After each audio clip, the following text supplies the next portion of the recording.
Assalamualaikum warahmatullahi wabarakatuh. Alhamdulillah nahmaduhu wa nasta'inuhu wa nastaghfiruh wa na'udzu billahi min syururi anfusina wa min sayyiati a'malina may yahdihillahu fahuwal muhtadi wa man yudlil falan tajida lahu waliyyan mursyida. Subhanaka la ilma lana illa ma 'allamtana innaka antal alimul hakim. Ikhwaniddin, kajian Majelis Taklim Nurul Huda yang insya Allah dirahmati oleh Allah Subhanahu wa Ta'ala. Kita jumpa lagi dalam kajian pada malam hari ini. Untuk itu, marilah kita senantiasa bersyukur kehadirat Allah Subhanahu wa Ta'ala bahwa kita masih diberi kesehatan, diberi kesempatan, diberi kenyamanan, keselamatan, kedamaian. Semua itu karena Allah Maha Pengasih, Maha Penyayang. Kita lanjutkan kajian kita di dalam surah Al-Baqarah. Kita bahas dalam surah Al-Baqarah ayat yang ke-34. A'udzubillahi minasyaitonirrajim. Bismillahirrahmanirrahim. Wa id qulna lil malaikati isjudu li adama fasajadu illa iblis aba wastakbar wa kana minal kafirin.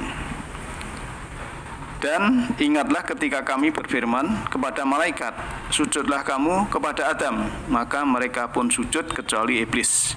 Ia menolak dan menyombongkan diri, dan ia termasuk orang-orang yang kafir.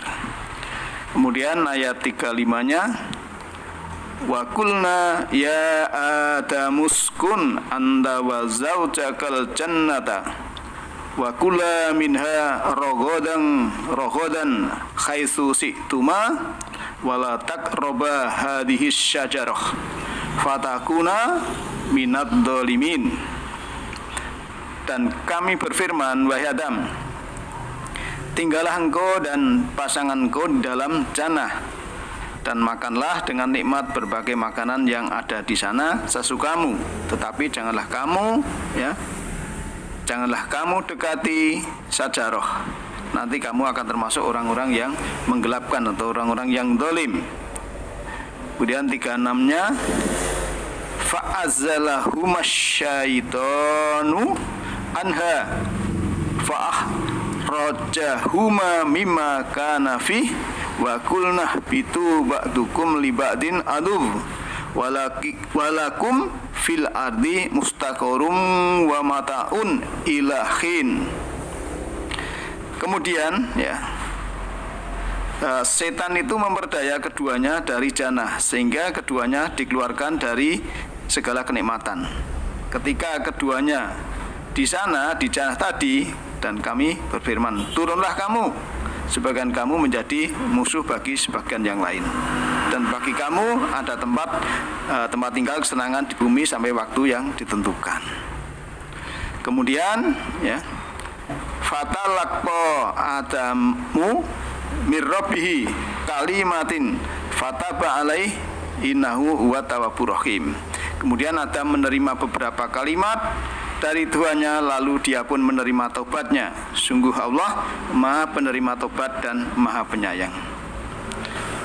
Ikhwaniddin yang berbahagia, dalam surah 38-nya Allah mengatakan, qul nahbitu minha jami'a fa imma ya'tiyannakum minni huda faman tabi'a hudaya fala khaufun 'alaihim walahum yahzanun. Kami berfirman, turunlah kamu semua dari jannah, kemudian jika benar-benar datang petunjukku kepadamu, maka barang siapa mengikuti petunjukku, tidak ada rasa takut pada mereka dan mereka tidak bersedih hati. Ikhwaniddin yang berbahagia, dari beberapa ayat surah Al-Baqarah mulai ayat 34 kita melihat bahwa di situ ada peran iblis di mana disuruh sujud kepada Adam, dia tidak mau Sujudnya bukan berarti sujud menyembah, tapi sujudnya adalah untuk penghormatan. Namun si iblis ini tidak mau. Karena apa? Ya, iblis ini kan sudah mengatakan ya, kalau kita melihat di dalam surah Al-A'raf ya, ayat 12. Qala mana'aka alla tasjuda id amartuka. Allah berfirman, apakah yang menghalangimu untuk bersujud menghormat kepada Adam? Qala, iblis berkata, iblis menjawab, ana khairum minhu khalaqtani min narin wa khalaqtahu min tin. Jawaban iblis adalah, saya lebih baik daripadanya. Engkau ciptakan saya dari api, sedang Adam engkau ciptakan dari tin, dari tanah. Kalau kita melihat ayat ini, berarti memang iblis ini punya sifat ya. Iblis ini suka membeda-bedakan yang bersifat jasmaniah. Iblis ini suka membeda-bedakan yang bersifat materi. Maka dia juga terusir dari jannah karena masih membeda-bedakan. Ya, memang kalau kita suka membeda-bedakan ya, misalnya dia enggak jenggoten, saya kan sudah jenggoten, saya lebih baik. Ya. Dia kan tak bercadar, saya bercadar, saya kan lebih baik. Iblis juga ana khairum minhu, saya lebih baik dari dia, kan begitu, darinya. Ini kan juga sesuatu yang harus kita ambil pelajaran. Misalnya juga, wah dia celananya enggak cingkrang, saya kan celananya cingkrang. Nah, saya kan baik. Ini kan hubungan dengan jasmaniyah. Jadi sebenarnya kita itu enggak perlu usil dengan pilihan orang lain yang beda. Karena Allah itu kan Maha bijaksana, Maha mengetahui. Sedangkan saya analogikan ya, kalau orang belum mengerti tentang air, itu orang Indonesia kan mengatakan air, orang Inggris mengatakan water, kemudian orang Arab mengatakan alma. Kalau belum tahu air, itu kan orang Inggris yang paling benar itu water, tulisannya water kan. Yang orang Indonesia ya air, orang Arab ya alma. Ternyata cuma dari segi bahasa yang berbeda, itu yang dimaksud sama ya. Termasuk ada orang yang mengatakan Allah, ada yang mengatakan Allah, ada yang mengatakan Sang Yang Widi, kemudian ada yang mengatakan Yang Mahawikan, ataupun yang lain. Itu kan bahasanya beda. Tapi setelah mengetahui titiknya, maksud yang dikatakan perbedaan bahasa tadi, ternyata kok sama. Maka jangan sampai kita itu membeda-bedakan, nanti kan punya sifat seperti iblis. Misalnya kalau kita sholat, ada yang beda saja kita malah batin atau mikir, wah itu kok sholat iktidal kok enggak sedekap lagi. Lah yang orang lain kita pikirkan itu sudah khusyuk ya, sudah terhubung dengan Allah, sholatnya sudah menyatu dengan Allah, kita masih memikirkan gerakan orang lain. Karena apa? Beda tadi. Nah, kita masih membeda-bedakan. Padahal yang dikehendaki Allah itu ya, sholat itu bukan tujuan, itu hanya sarana. Hakikat esensi dari sholat itu adalah kita ingat Allah, khusyuk pada Allah, menyatu dengan Allah, terhubung dengan Allah. Yang intinya berbagi ya. Oleh karena itu beberapa ayat yang berhubungan dengan iblis yang sukanya membeda-bedakan termasuk paling benar. Itu masalahnya kan orang yang merasa paling baik, merasa paling benar itu kan mencengkram yang dia punya, tetapi menendang yang berbeda. Nah, mencengkram komunitasnya, ya, mencengkram ajarannya yang merasa paling baik, kemudian menendang yang lain. Kalau cuma mencengkram, ya tidak masalah. Tapi menendang yang lain, kemudian menyalahkan yang lain, membid'atkan, kadang malah mengkafirkan yang berbeda. Ini kan sudah melampaui wilayah Allah. Allah itu Maha Pengasih, Maha Penyayang. Sedangkan setiap manusia, inna rabbaka ahata bina, setiap manusia itu adalah diliputi oleh Allah. Padahal orang lain itu sebenarnya juga diri kita.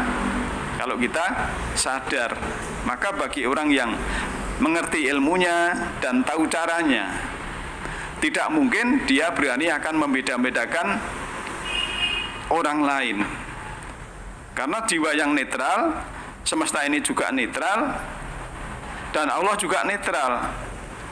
Allah itu tidak mendolimi orang atau menyiksa orang yang berbuat salah, tetapi kesalahan dirinya itulah yang menyiksa dirinya. Karena Allah tidak mendolimi, banyak sekali ayat-ayat yang Allah tidak mendolimi. Kalau kamu melanggar, ini loh sanksinya. Programnya begitu, sudah ada program di semesta ini, di Jagat Raya ini, secara hukum kausalitanya, ya.